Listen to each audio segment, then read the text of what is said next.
Alright, hope everybody's having a good one. Welcome to Microsoft Flight Simulator with Cookie Pirate. Excuse me. Yeah, today we're flying the Diamond DA40. Going from Skagway, Alaska, up to Whitehorse, the Yukon Territory. I have not chosen altitude, and I'll explain why. Actually, you'll probably just see why. That's about 80 miles. Probably a total flight time, I would say, between 35 and 40 minutes. Maybe just a tiny bit longer than straight line, because I'm gonna go a little bit of a scenic way. Alright, climb aboard, let's go flying, folks.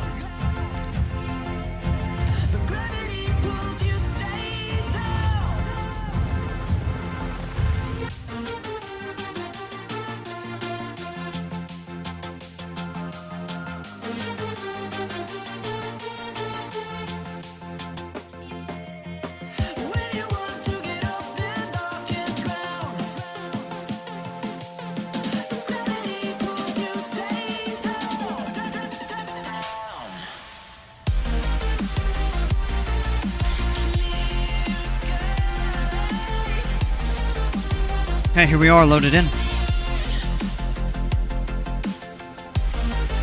Ready to fly, yes I am.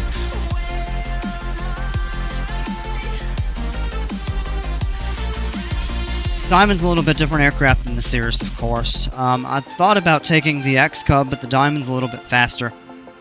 And I think we'll actually get a bit better of a view from the Diamond as well.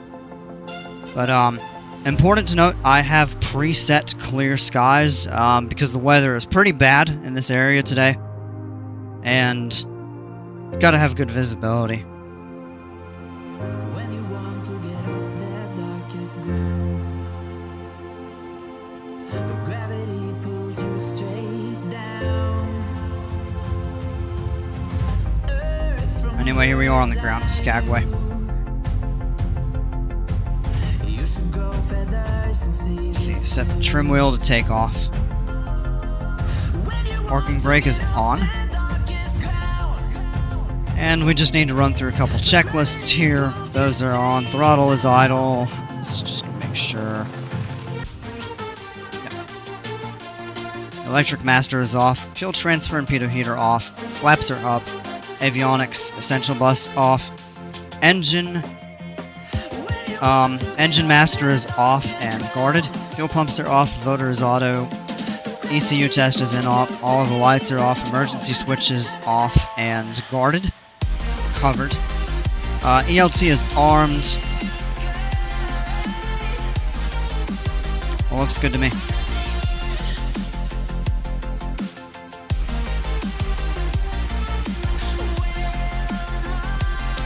Okay.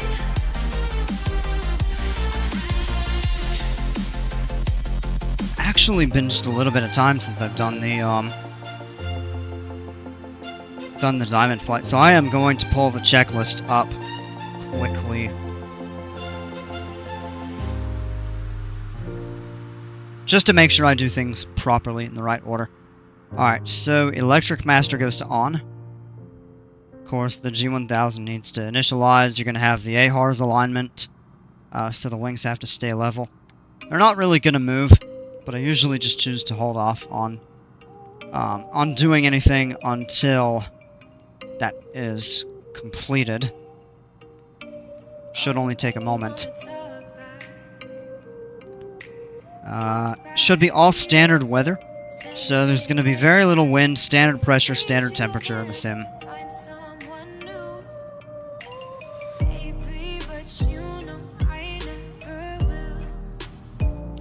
If you don't use the real-world weather, what happens is you basically choose a preset based on the kind of clouds you want to see, and if you want rain or snow or thunderstorms. But aside from that, everything is preset, and it's not really worth trying to get heavily involved in customizing. And anyway, I mean, 99% of the time I fly with the real-world weather anyway. Okay, AHRS is aligned. Cockpit lights, floodlights, instrument lights are not needed. Radios we're not using. G1000 is on. If you take a look here at the instrument panel, kind of everything right here on the on the side. Fuel, we have the proper amount, 6 gallons per side. And this thing sips fuel, and we're not going that far, so we're good in that regard.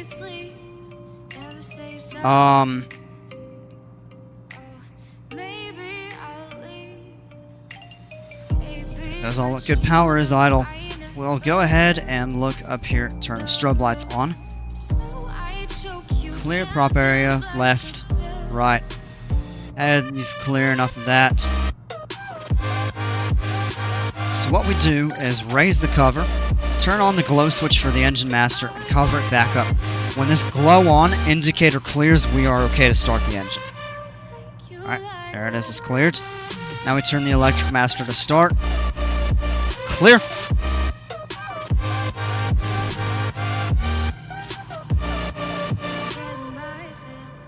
And there we go. Oil pressure was immediately up into the green. Temperature is at the top of the yellow, so it's okay. That will continue to rise into the green. RPMs are idling high, and that happens.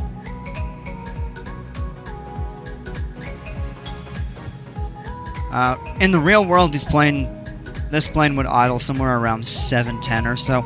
This is a known bug with the DA40 in the sim, is it tends to idle around 850 or so, just depending on a couple other factors. Temperature, altitude, stuff like that. So, this is okay. Electrical load, amperage, and voltage look good. Do is turn the pitot heat on and check there should be a drop. That's good. I would turn that back off, and we'll turn the avionics master on. It should say 44. That's what we want.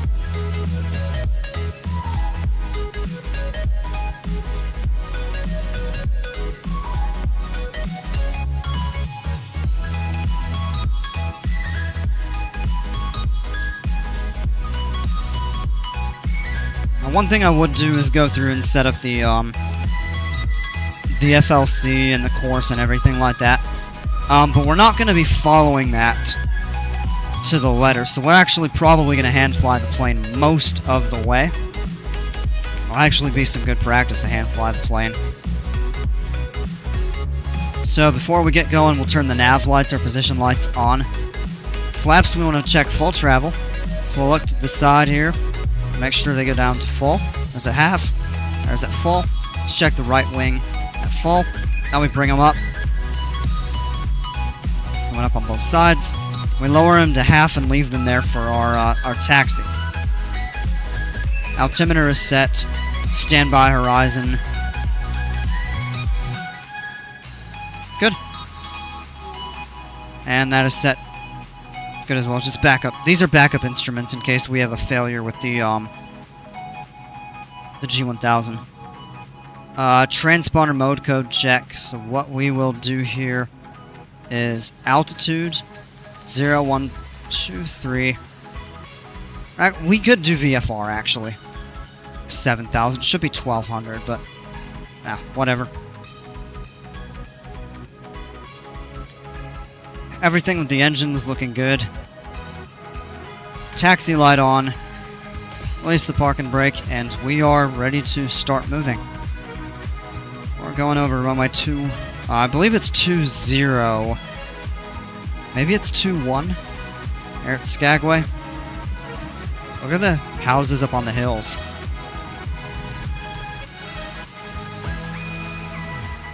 Gonna get a beautiful town of beautiful view of the town of Skagway when we take off here.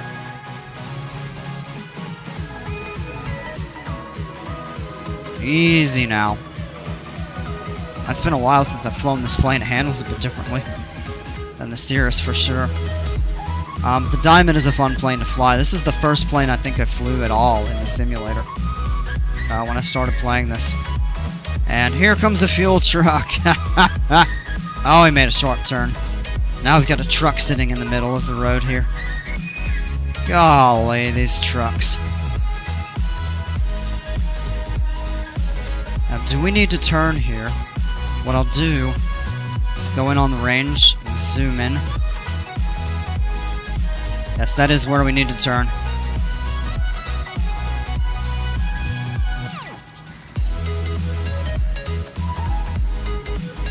At least he's not driving straight at me and gonna go through my wingtip. Or right through the middle of my plane. Oh, it is 2-0. What did I just say about that? I said, at least he's not gonna drive through me. And then he drives through me. Just my luck. Oh, good lord.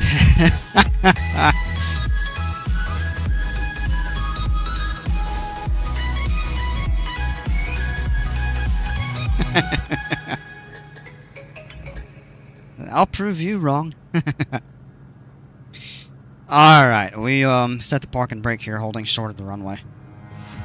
Quick run up, which actually we don't even need to do a run up. I should say quick before takeoff. All we do is make sure the trim is set. It is. Check the flight controls. Rudder is good. Elevator is good. Ailerons are good. Back into the cockpit. And power is idle. Engine instruments are good. Pitot heat.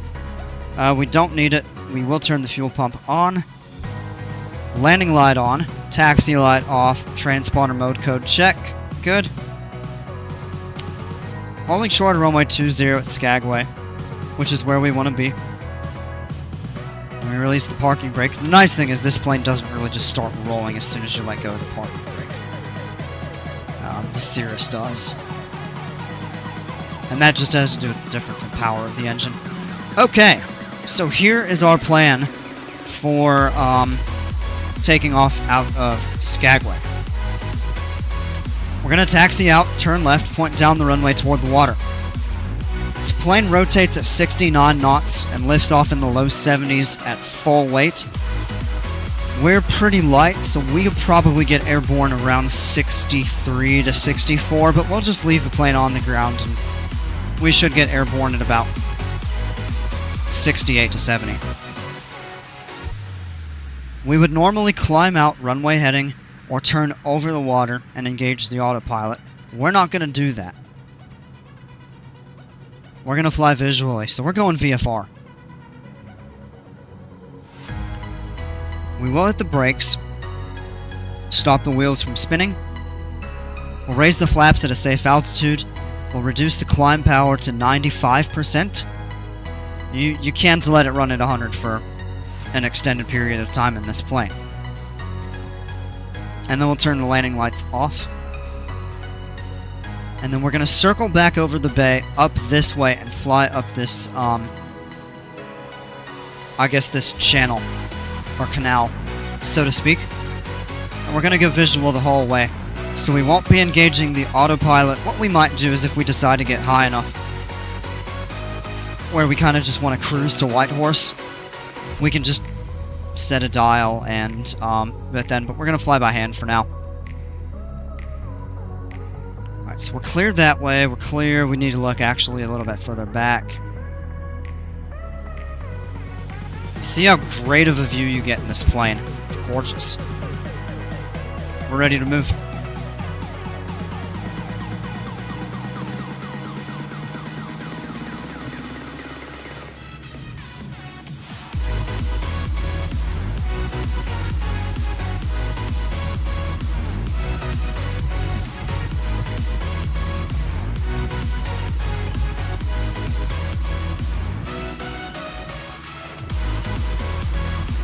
Alright. Slowly put full power in. Engine instruments are good. Release the park and brake.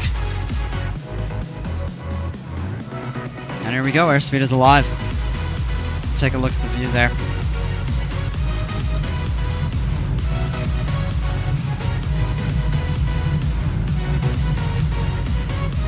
We're airborne right at 70 knots. Hit the brakes. Climbing slow, but nice and light. Pull back to 95% power. There's a view of the town of Skagway. I'm gonna go ahead and bring the flaps up. Good rate. Now see the nose drop a little bit because we're generating a little bit less lift because the flaps are up. Look at these. These might be like the old wharfs. I'm guessing back from the days when the Klondike Gold Rush. Yeah, this is where it originated. Right up here in Skagway, pretty much. Not 100%, but most of it. And our best rate of climb is at 80 knots. But for now, we're actually okay to... I'm gonna continue here. We want to trim out just to kind of set that climb attitude a little bit more. And we're heading away from Whitehorse, so we're actually going to have a slightly longer flight than we would. But you also just need to be able to climb for a little while to get up to altitude before turning back over. Because if you take a look back here, this is the pass, and we're going to turn right when we get to that. But if you look back here, actually we can turn there. Look how steep the terrain rises.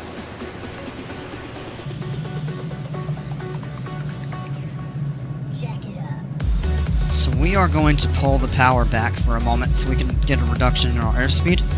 We're going to pitch up, get our airspeed nice and slow and turn. We don't want to fly into the mountains, so we're going to make a tight, about a 45-degree turn. And we're going to try to maintain our altitude. Will help us kind of keep some speed off. And actually continue climbing. Yeah, that's coming out pretty good.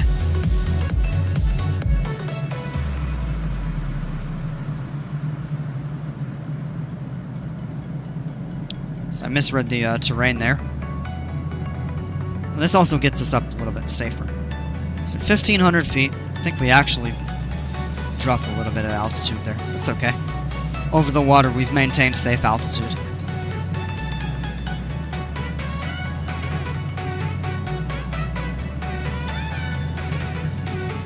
Power back into 95%.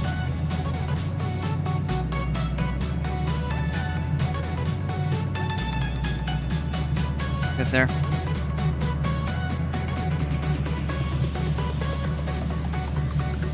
And just look at that terrain right there. Steep mountains. There's the town of Skagway. And we're going to continue flying up this canal here.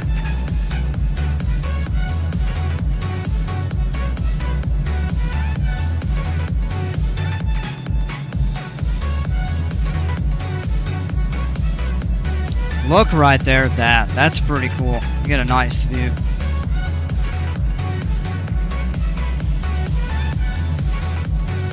Check it out.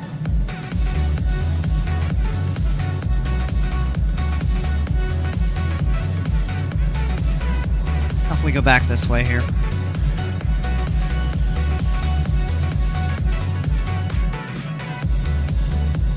Get a little better view down here.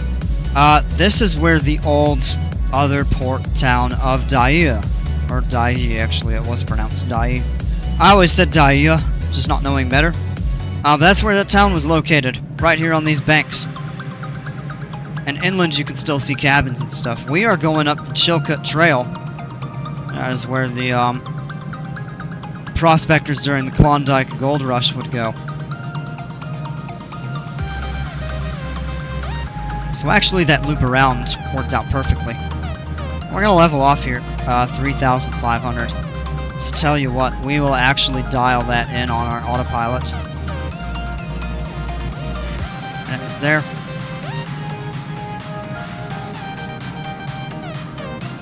So autopilot will engage. And we'll pull back on the power here.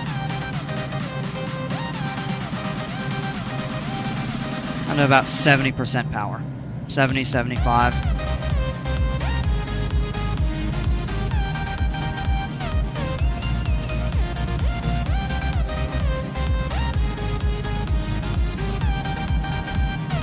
And we can make gentle turns. Actually, is the wing leveler on?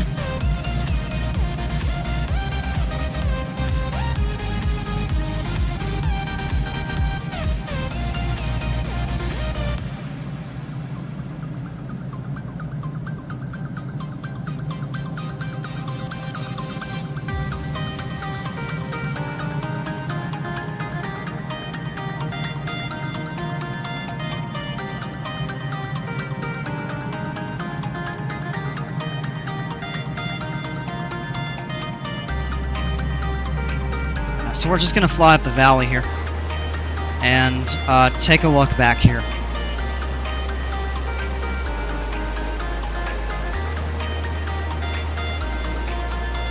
Looks like some of the water didn't render quite properly.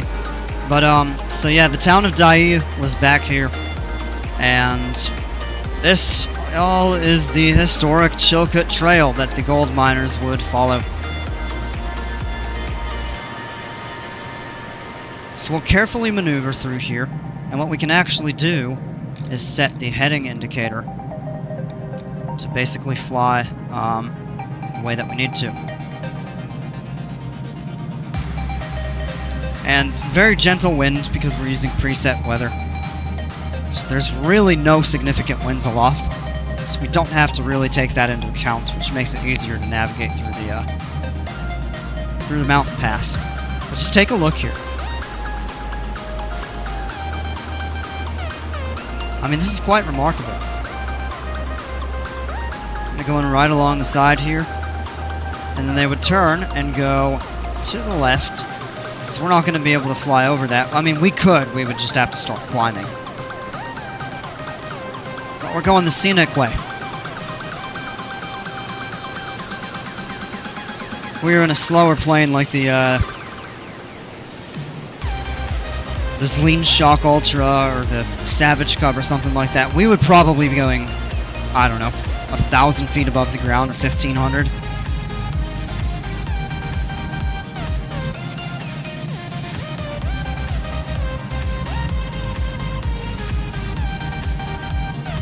Over here from Skagway, this is the White Pass Trail that they would take.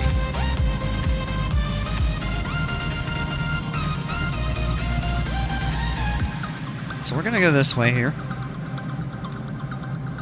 Set the heading to 300. Nah, close enough. 301 works.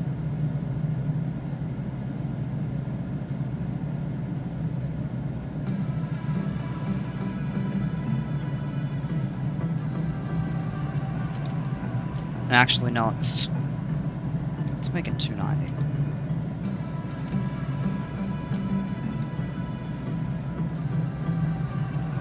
And take a look.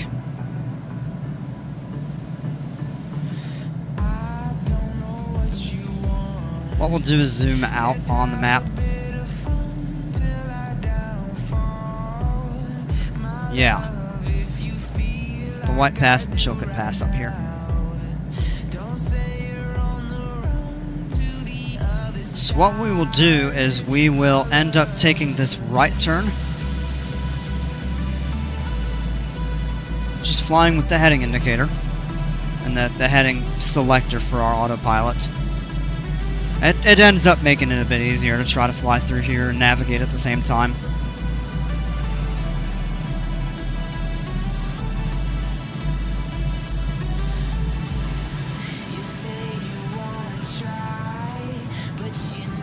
And we can actually pull back on the power a little bit more just to get a little slower. But we'll end up applying full power in a moment anyway. For 95% power. And I'm gonna zoom back in here. It's been a while since I've flown the plane, so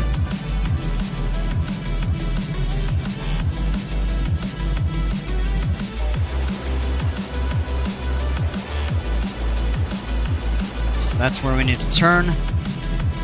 And let's go ahead and turn the heading indicator up that way. Oh! Getting a little bumpy.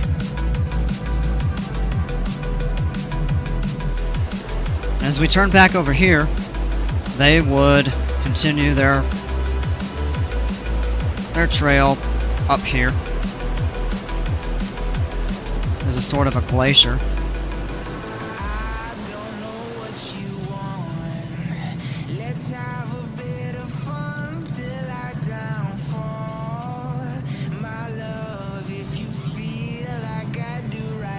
And there's a flat portion that they would go over.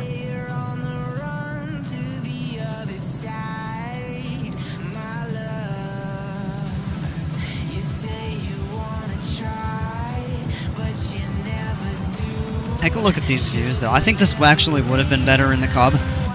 It'd be slower, but you get more time to take in the scenery, and you could actually fly lower. Yeah, this is remarkable. This is gorgeous.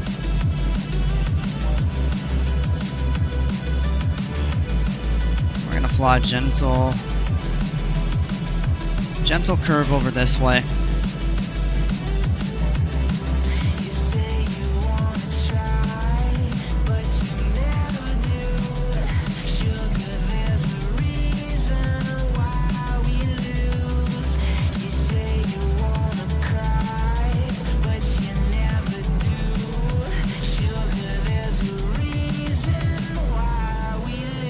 Maybe the Chilkoot Pass actually came up over this way. I could be wrong. Where the route that I'm going right now isn't totally accurate. Yeah, no, I don't think it went up that way, but we are going to have to turn. And we're going to go 95% power. And we're going to start climbing here.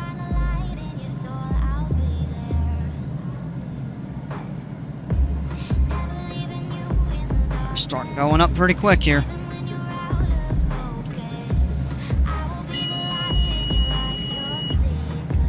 We'll do it by hand. So they actually went up over there. Dang. I did get that wrong. It's tough to navigate these passes. But we get to go up the glacier route.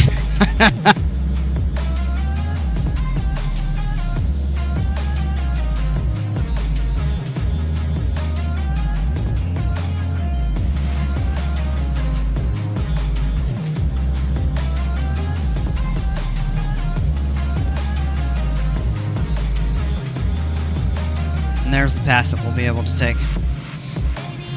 So we've got to turn.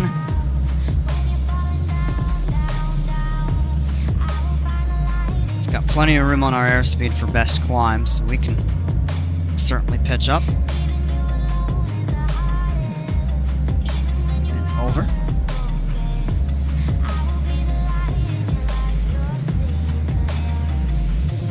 And right at that point, we're probably only about 500 feet above the terrain, which is the legal minimum. And, yeah, look at that right there. Yeah, that definitely has to be a glacier. Right there, too. Can we see over that side? Not really. I don't want to go over there and check it out. That's gotta be where the Chilkoot Pass is, which is the route worth seeing.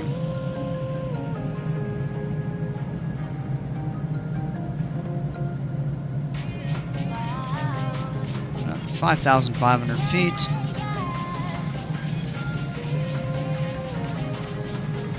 And we have just crossed into Canada.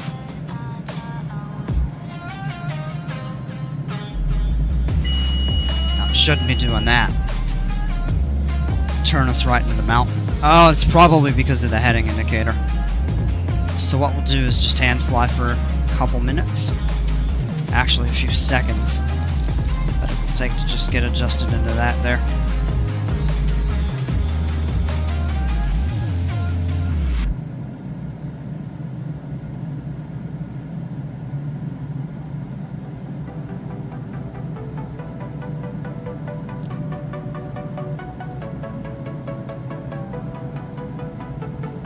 There we go.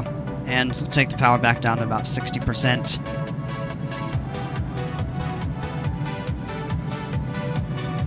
$65, that works.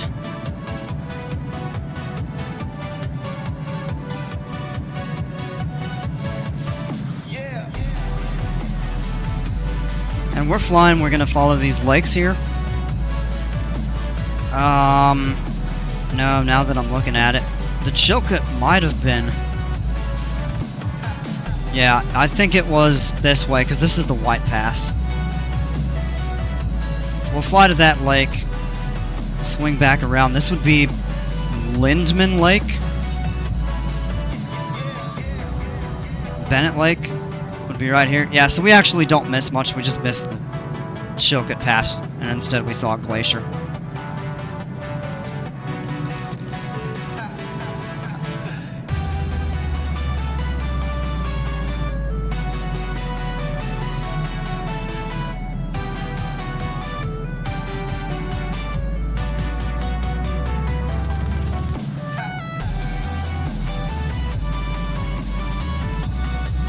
I'm slightly disappointed I flew the wrong way up the pass there. Oh well. Come to think of it, this would have been a good flight to do with the seaplane. Take off right on the water by Skagway.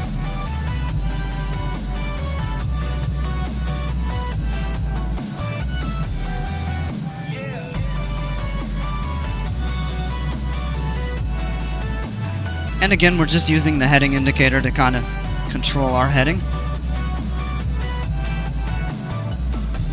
Hence, I mean, that's what it's for, but we're using that to just navigate through the...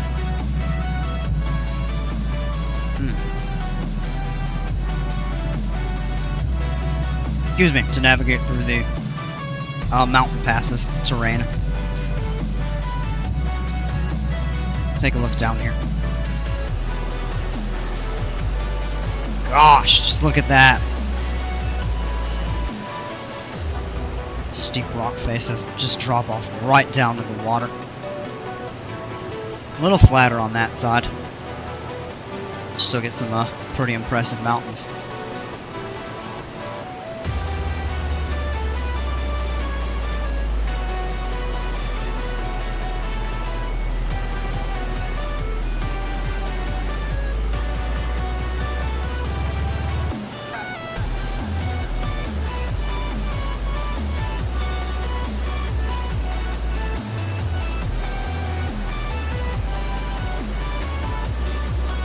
So we're going to turn this way and follow, I believe this is Bennett Lake, and then car cross Tagish Lake, and this would be kind of out of the way, but this would be the way. Whitehorse is up here. So what we actually could do is just climb and go back up over. We could do that, I guess. Climbed to probably 7,500 feet. I don't know, those mountains are probably about that tall. And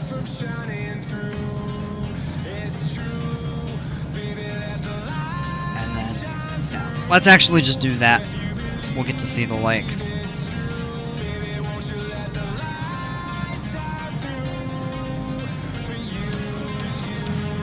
Just going the Yukon route would take us way out of the way. And we will set...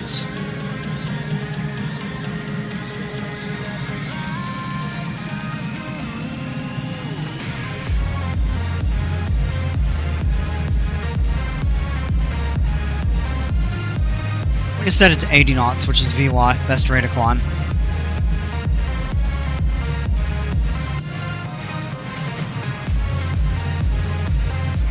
And we'll get over these peaks. Probably should turn back up that channel there, or back over to the water. I believe that's Lindman Lake right there. We're gonna clear this terrain, no problem.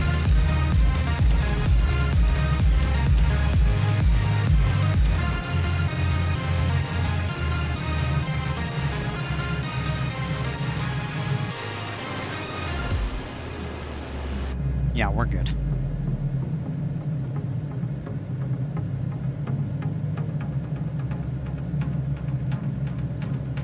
Probably need to turn the pitot heat on here momentarily.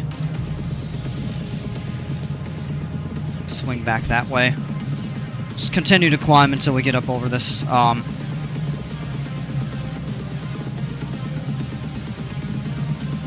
you. Action. About there, and you know what? Yeah, I'm climbing without full power. No wonder. I was gonna say the vertical speed's kind of low.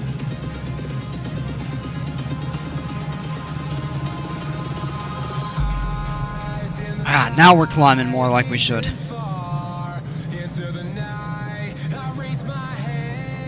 So that's a little bit of a lesson about when you're flying in an area like this, is you have a lot of different things to focus on. You need to look at terrain, navigation, setting your autopilot, and also checking basic things like power. When you're leveling off and then climbing and leveling off, you don't generally do that, but that's something you have to take into account when you're doing a kind of flight like this. So it's got its hazards that you have to watch for. turn a course here. Set back to intercept the GPS track to Whitehorse. You can't really see it over here, but Lake Bennett is back here, and then, well, you kind of can right here, and I believe this back here would be Tagish Lake, and that is where you would start following the Yukon River.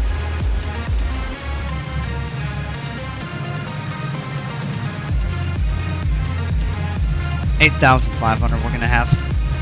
Totally fine. Terrain clearance. I don't think this would be standard for... No, actually it is. Our rating is 347, yeah, so we would be going at probably 8,500 in the real world to have adequate clearance of these mountain peaks.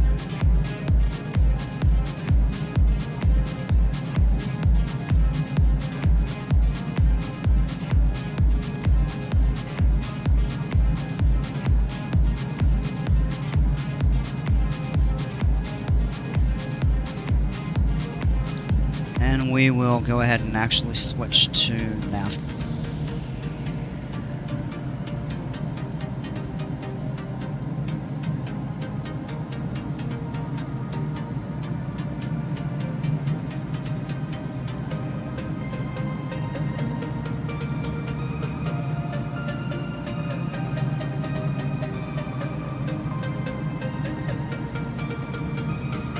And we could probably go higher, but I suppose at this altitude it's okay.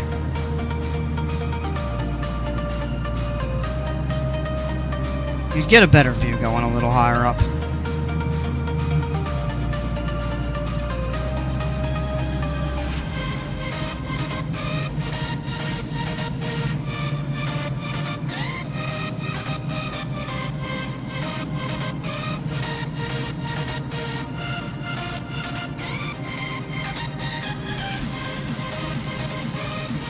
And it's only showing about another 17 minutes or so to Whitehorse.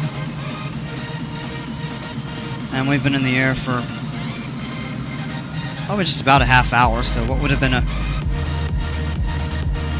35-minute flight's turning more into probably about a 40... If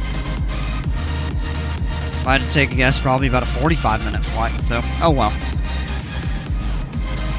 Did get to see some cool scenery, but I will definitely redo this with the X-Cub and fly up the actual Chilkoot Trail, and then we'll fly along or around the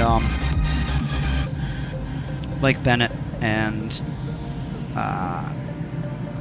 or Bennett Lake, I guess they call it, Tagish Lake, and then fly up the Yukon River. Still get some decent views and stuff over here, though.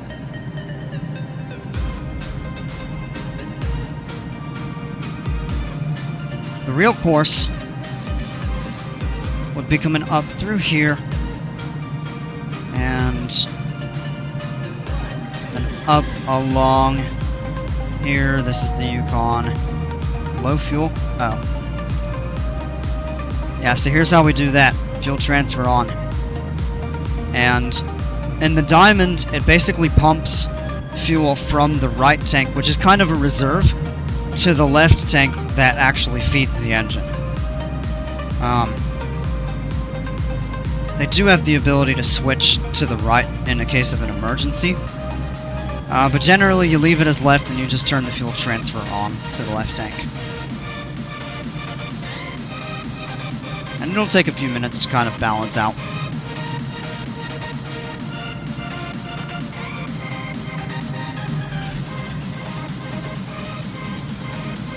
Oh, look at that, yeah.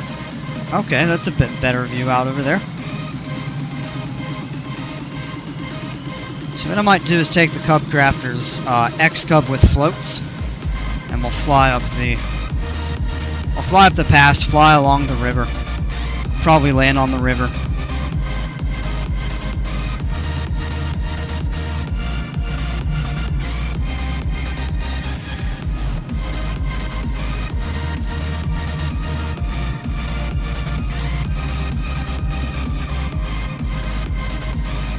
probably reduced cruise power, which would be about 75%. Well, we're booking at a pretty good speed, but...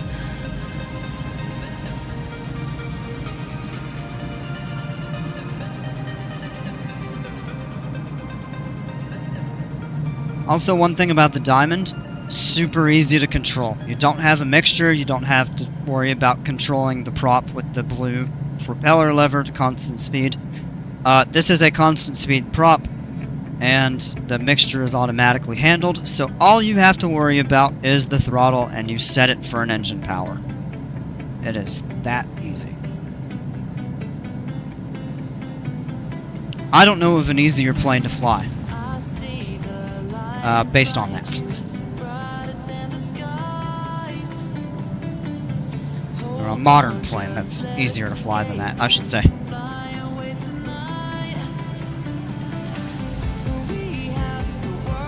So the Diamond is a pretty good plane.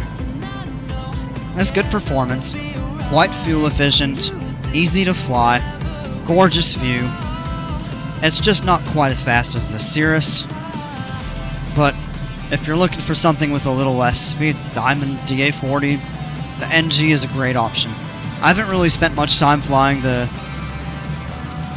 TDI, I think it is, which is like the standard. But I'm totally happy with the NG.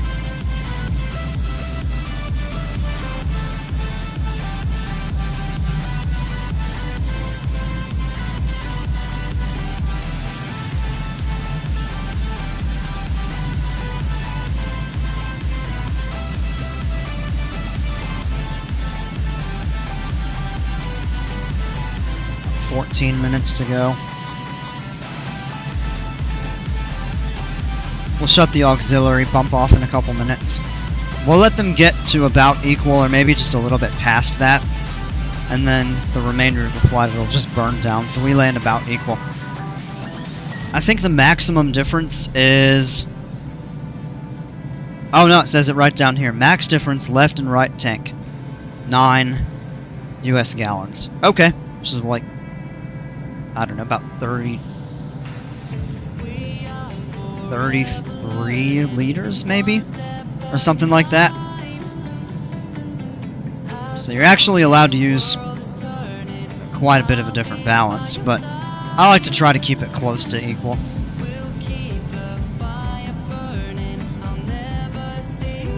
Yeah, good views out there. Decent views out this way, but of course over here you get the lakes and the river and a little bit more prominent sharp mountain peaks. But it is pretty.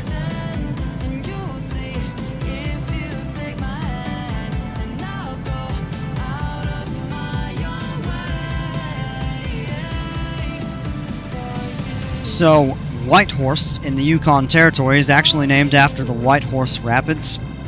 And when people would sail up the Yukon during the Klondike Gold Rush, they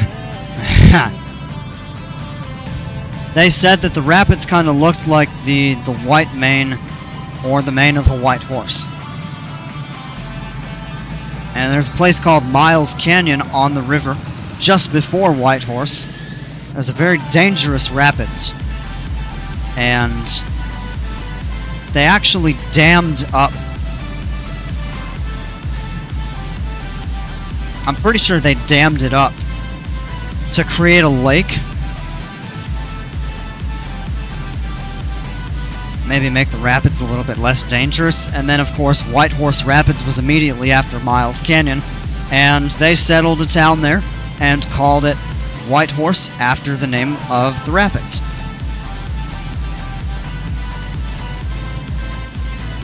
There's another prominent rapids on the Yukon River on the way up to Dawson from Whitehorse. Around the town of Carmax is the Five Finger Rapids. And there's a couple islands in the middle of the river, and there was one safe passage, whereas the others were quite difficult to navigate.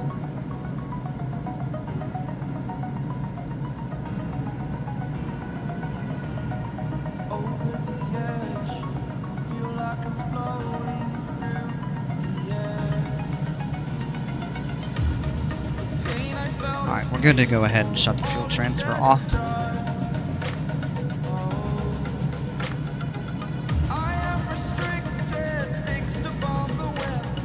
turn the fuel pump off now that we're in a stable cruise. And about 10 minutes to go.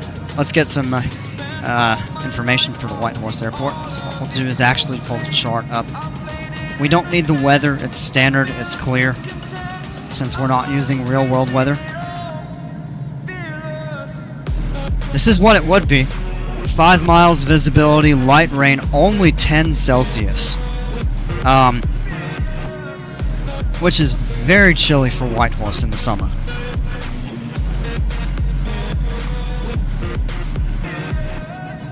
Have a couple different runways you can use.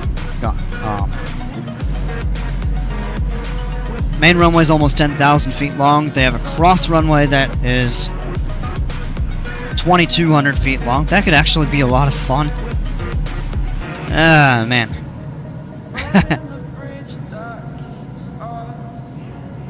And, oh, I need to get the elevation. That's what I opened it for. That was what I was thinking of, and didn't look at the elevation. 2284.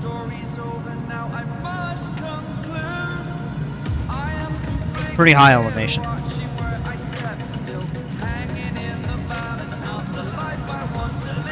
And if I look at the chart, all the surrounding area, terrain rises on both sides. Slopes up to 2,500. So we'll probably land on the 1-4. Nope, we'll take the 3-2s.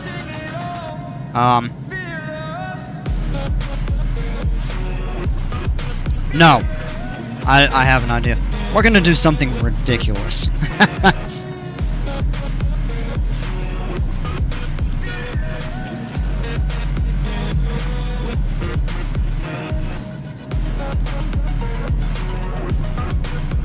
We're doing the visual to 2-0.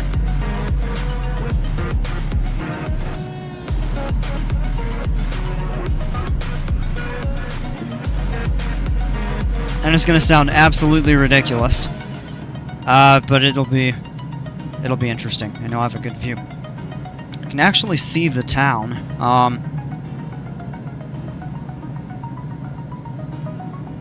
It's kind of right up here.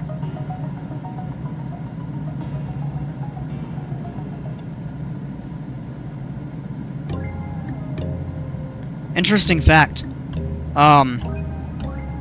Whitehorse is actually the largest city in northern Canada, which of the 3 provinces, which, or not provinces, the territories, which would be the Yukon, the Northwest Territories, and I believe it's pronounced Nunavut, but I probably am saying that wrong. Whitehorse is the largest community in all 3 of those territories. Yellowknife over in the Northwest Territories is pretty close, but Whitehorse is bigger. And Whitehorse actually usually has quite mild weather, even in the winter. The weather is mild for its latitude. We're up here at about 60 to 61 degrees of latitude, similar to Anchorage. But it's pretty mild, and then you get warm summers. The weather's unusually cold today for this time of year.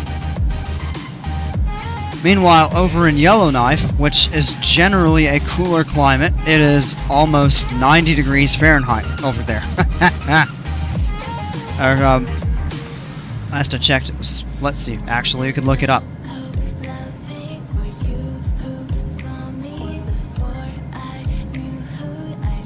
It is 90 degrees, 32 Celsius at Yellowknife. I mean, that's kind of bewildering. Anyway. So, Whitehorse right here. This is all the Yukon. This is Alaska. Border runs kind of up through here. Here's Dawson. Old Crow, where we flew yesterday, is up here. But then the Northwest Territories start over here. Inuvik, a couple other towns. And basically the Yukon and Northwest Territory border follows the end of the mountains here. And it gets flat, wide open, and a ton of lakes. And here's Yellowknife. And it is 32 Celsius there, and it's only 10 Celsius over here in Whitehorse. Go figure.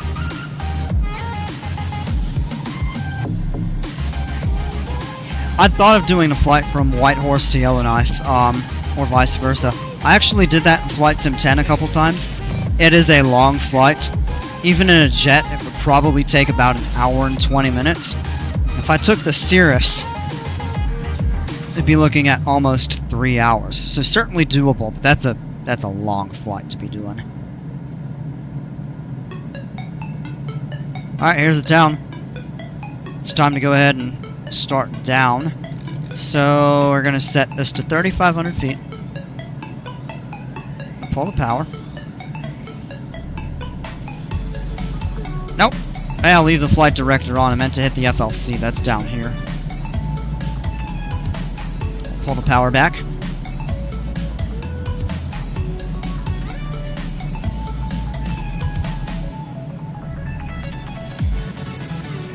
And we'll start on our way.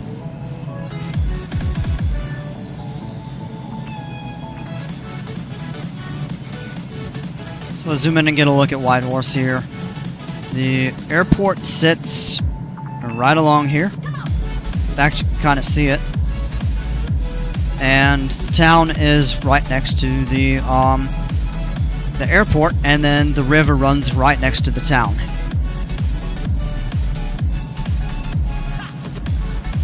Pretty area. Not, I wouldn't say quite as pretty as Dawson. Well, I don't know. That's subjective. Maybe it is. Just depends on your preference, and certainly there's more to do in Whitehorse because it's a much larger town. And then what we're going to also go ahead and do is we're going to pull the power. And get a steeper descent right here. We're going to put the heading indicator back on, and we're going to turn it this way.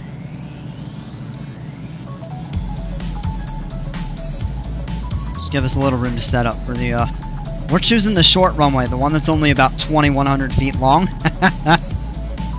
We're going to try that, just for fun. It'll also give us a good view coming in. So we'll get to fly over Whitehorse, over the town. Here is... oh, would you look at that? So up here on this hill is the Whitehorse VOR. It's a VOR is a navigation aid. And it's sitting right there on that hill. Isn't that something? Don't usually notice things like that close. But you got a good view of it.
So this is how crazy I am today. here's the airport. This is the main runway. This is the secondary runway. This is the little runway that we're landing on. I'll go past the terminal and then we'll be parking down here somewhere.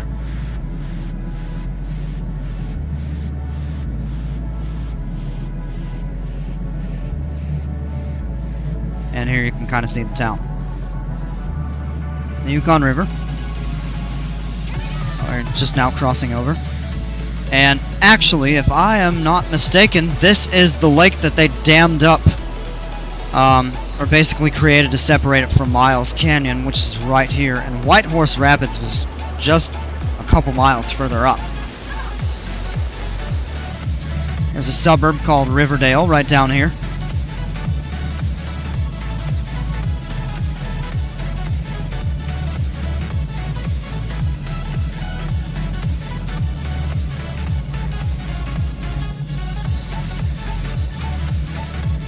Zoom in here on the map.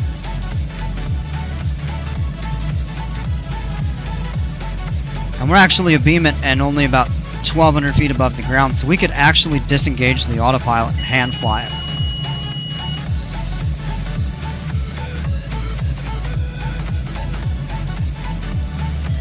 We can lower half flaps below 110 knots. So we're actually good to go ahead and go half flaps. Let's trim the plane out just a little bit more. Nose down. Yeah, there we go. Not quite like that. Let's get there. Less than 1,000 feet above the ground here. Kind of have to turn it a little bit tighter in.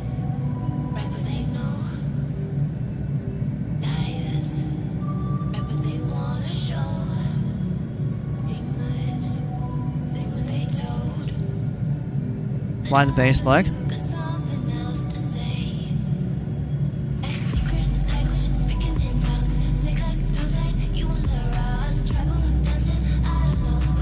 And I think we're actually slow enough that we can go full flaps.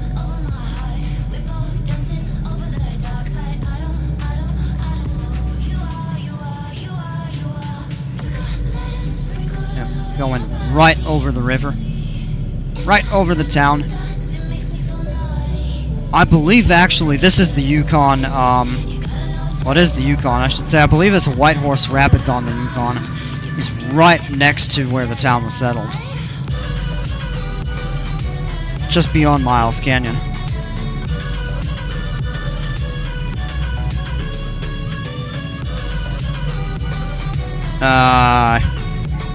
Something, that doesn't seem right.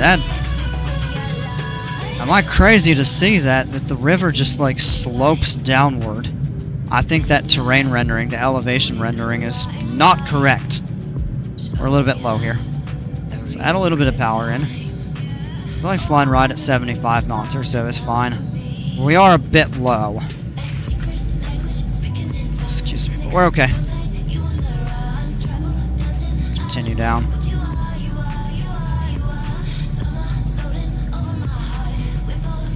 We don't have a lot of room to slow down.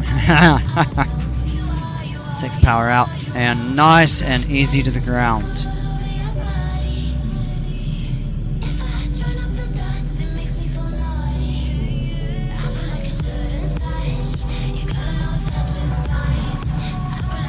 Minus 38. That is quite good. I am totally happy with that.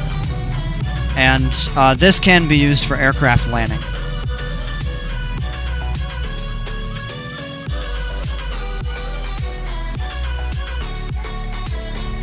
There we are. Let's go flaps up. Pretty view.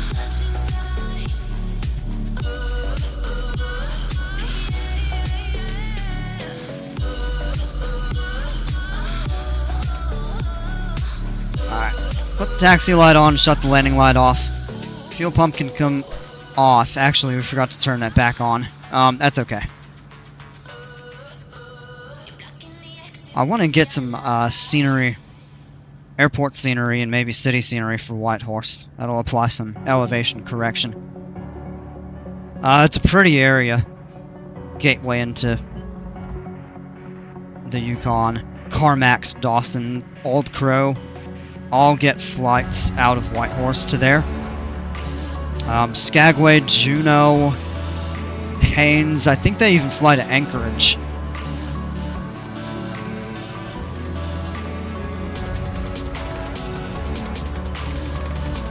That's where they're parking us right here, okay. Interesting.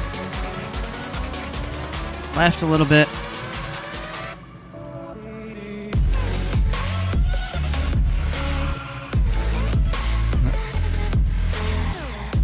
There we are.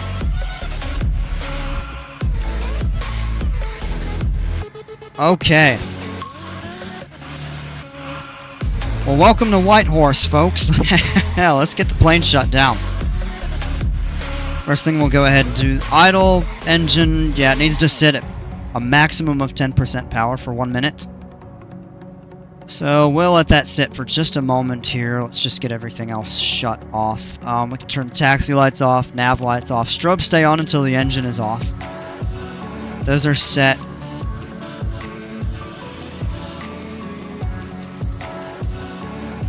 Okay. We are good to go ahead and cut the engine.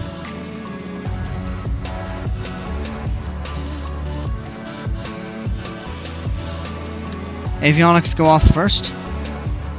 Engine master, guard. 44 minutes. So, yeah, not actually too bad. Continue. Check everything else off. Strobe lights can go off now. Parking brake is set. Throttle is idle. Fuel pump is off. All lights, electronics. All that's left, turn that one switch off. And there we are. Yeah, definitely need some scenery for this airport. But I enjoyed the flight in. Definitely just need some upgraded scenery. But welcome to Whitehorse, Yukon, folks. Hope you enjoyed the flight. Thanks for joining me, and hope to have you aboard on the next one. Until then, take care, stay safe, and we'll see ya.